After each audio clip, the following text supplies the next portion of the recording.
this, and in this case, they were actually able to win it.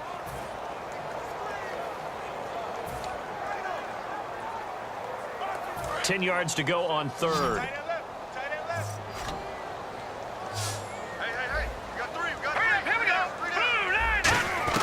And now a first chance for the backup here to throw. He's going to look deep down the field. And that one incomplete. Had some position but couldn't hold on, and it brings up fourth down.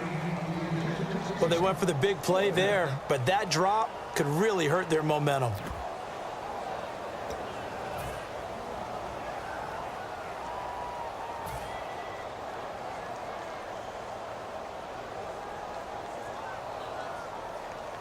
A critical one here if they're going to have any shot at this thing. So they'll go for it on fourth down. Here we go now. Boom, Got to try it here. He's back to throw. He's going to go up top again. And got his man complete. A big play that time through the air. 39 yards. We know it's tough enough to pick up first downs on third down plays, but when you go for it on fourth down, sometimes you're actually just praying, and on that play, the prayer was answered. So after that big gain, let's see what else the offense has up its sleeve. All right, here we go. Now Glennon. Evans has it left side. They'll get 23 yards there. And it's good enough for a Tampa Bay first. They've been struggling in the passing game. Do you like the aggressiveness there? I mean, it worked on that play, but do you like it? I do, because a lot of the time you're struggling because your passing lanes are clogged. That usually happens when you're throwing the ball underneath. People start to press up on you. Push them deep. Find some space and open things up again. Being aggressive there, I think, will pay off for them. Oh, he had 6 points in his hands there. Couldn't hang on. Second down. After all the preparation, all the practice, a play like that will absolutely break your heart. They had everything they wanted, just unable to complete it. In the end zone, a big-time drop. So they're still at the original line of scrimmage here. Second down and 10. They come out 5 wide, 3 of them to the right side. Glennon. That is caught inside the 5. It's a really nice 15-yard pickup, and now it's first and goal.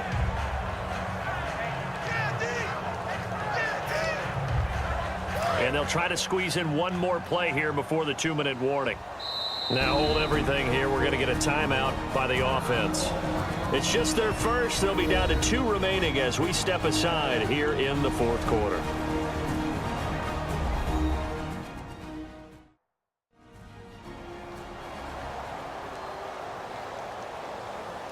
And we are back here. I'm Brandon Gaunt alongside Charles Davis. So the offense takes the timeout, and now we're set to get going.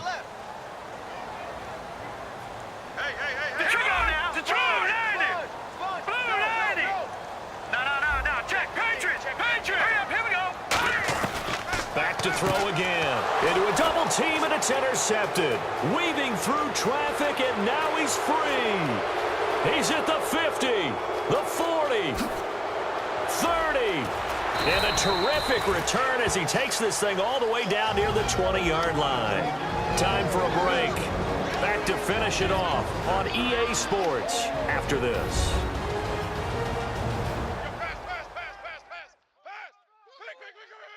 So it's Seahawk football as we march toward a conclusion. And let's see what they've come up with offensively after having time to talk it over.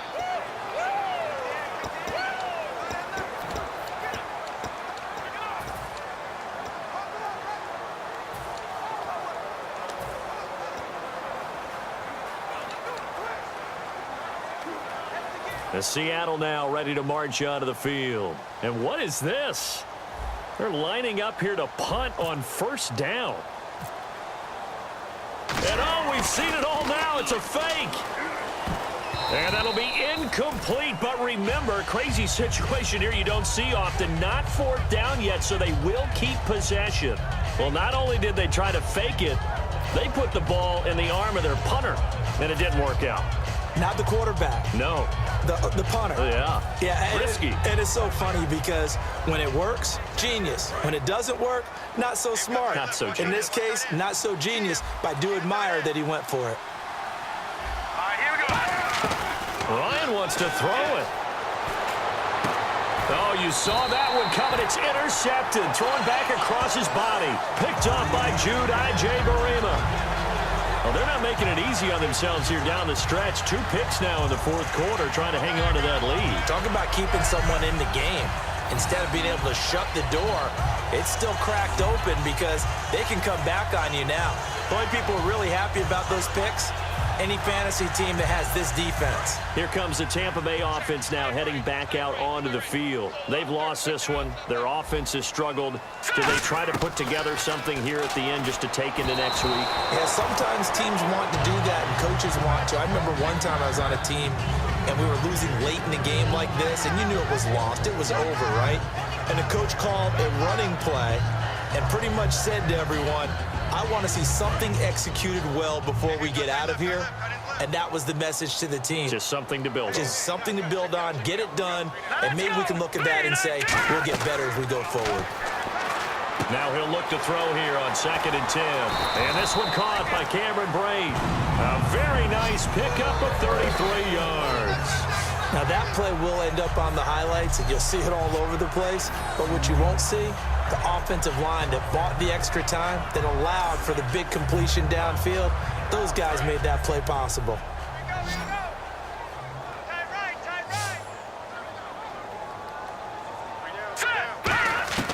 On first down, he'll drop to throw. On the catch, this is Russell Shepard. They'll get 17 yards there. And that'll be good enough for a Tampa Bay first down.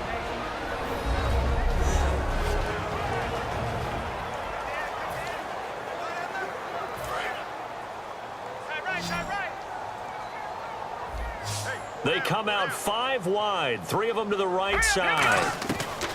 Back to throw now on first down. And it pops free. The collision there jarred the ball loose and brings up 2nd down.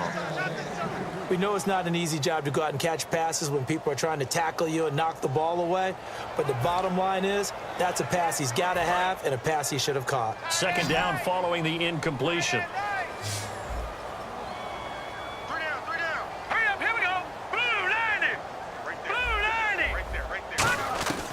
Again, he'll drop to throw. And, boy, that one drops incomplete, but if he was hit a fraction sooner, it may have been a fumble. The good signal callers would never go back in the huddle and play the blame game because they need those guys to protect him. But on that last one, his offensive line, they lost their leverage very quickly, and that's why they were able to get to him and hit him as he tried to throw the football and force an incompletion. Now Glennon. Now a desperation throw deep downfield. And this is caught. And they do stop him, but he takes it all the way to the 2. Now whistles come in. We're going to get a timeout here by the offense. That'll be their 3rd and final stoppage here as we step aside.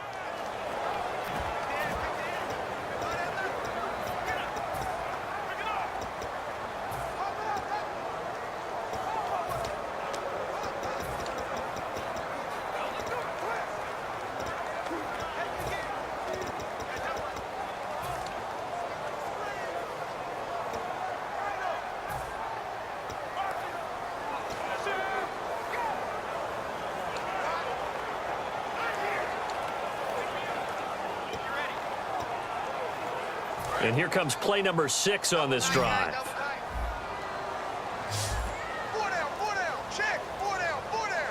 One receiver to the left is Evans. And he's got it. Caught in the end zone. Touchdown, Tampa Bay. Mike Evans, his 2nd touchdown of the afternoon. And the Bucs are able to cut in now to that deficit. And yeah, that touchdown counts for their team. But I think it counts more for the fantasy guys, doesn't it? Yeah, it's just something maybe positive to look at on film, but this one's over, let's be honest. Yeah, I agree with you totally on that one.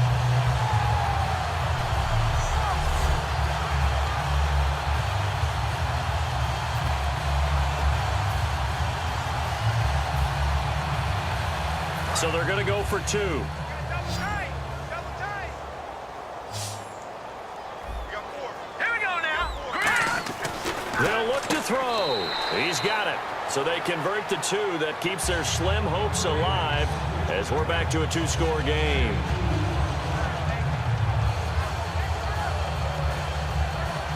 Well, it's still an uphill battle from here, that's for sure, but that makes it a 2-score game. And now we see why teams practice so much on the 2-point conversion, why you have more than one play ready, because you may need multiples throughout a ball game. Here's a great example right there.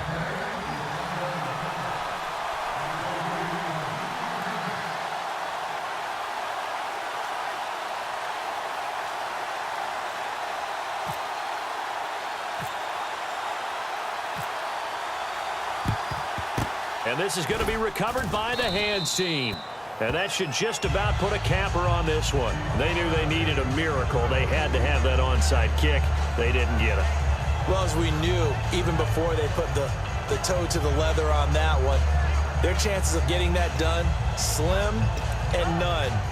And I do believe we saw Slim just leave the door, didn't we? We did indeed. I think we're down to none. Here come the Seahawks now, set to take over on offense. And following the interception, we'll see what they can put together on this drive. I can hear my old college coach right now.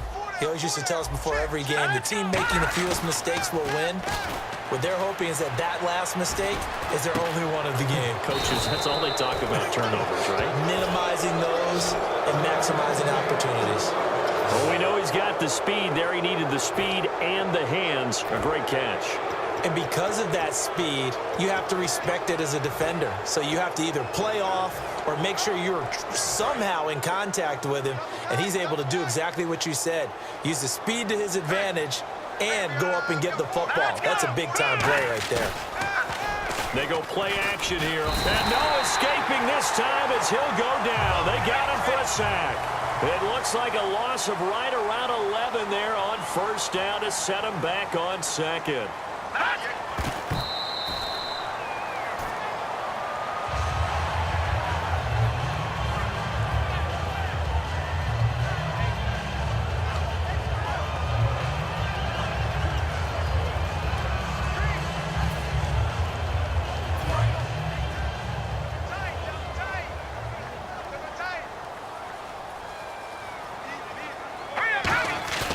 They go play action with Ryan. And Graham's got it over the middle. And able to break one tackle, but then quickly brought down. It's a gain of 6 on the play, and that's going to make it 4th down. So the offense takes the timeout, and they are back out and ready to rock.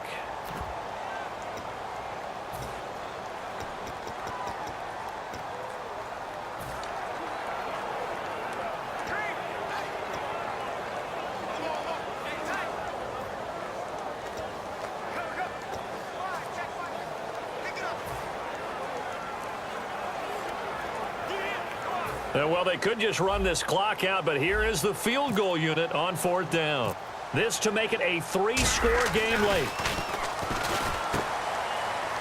And it's a fake. He's going to throw it. And he takes it in for the score on the game's final play. So it doesn't affect the outcome, but a little whipped cream on top to their ending. Or as our friends in Bayou country would say, that's a little lagniappe, a little extra on top. And you don't see the fake field goal often. Here it works for a touchdown.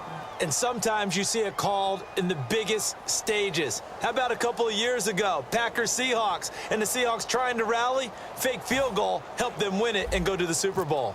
Now the final act of this victory, the extra point. It's up and good, and they add one more to what will wind up a fairly lopsided victory.